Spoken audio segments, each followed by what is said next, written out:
यांनाचा मानाचा मुद्रा करतो आणि मी संभाजीनगरच्या घाटीमध्ये आहे। इथली परिस्थिती काय आहे तुम्हाला मी दाखवू राहिलो।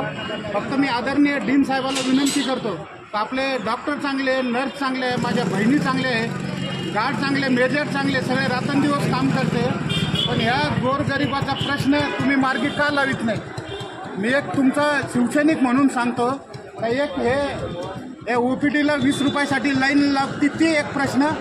दुसरा गोष्ट ते पेशंट नेण्यासाठी जी ॲम्ब्युलन्स एक आहे तिला डबल करावी, ती ताबडतोब काम करीन। दुसरा तो प्रश्न आणि तिसरा प्रश्न आहे 26 नंबर डिलिव्हरीचा वार्ड आहे तो खाली आणायचा।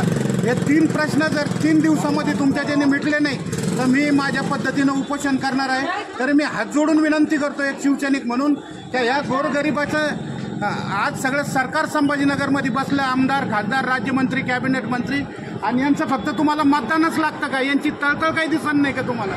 का ज्या 2-2 घंटे लाईनीत उभं राहावं लागत तिथं काय देवदर्शन घ्यायचं आहे का यांना? इथं मला ते समजत नाही। एक तर हे 20 रुपयाची तुमची ओपीडी लगेच बंद करून टाका, नाही तर मग या सामान्य लोकांना न्याय द्या। एक हात जोडून विनंती करतो, नाही तर मी 3 दिवसांनी इथं समोर उपोषणाला बसणार आहे। तुम्हाला मी हात जोडून आणि कळकळीची विनंती करतो की हे प्रश्न 3 मार्गी लावा। पहिला अजून एकदा सांगतो, ही लाईन बंद करा।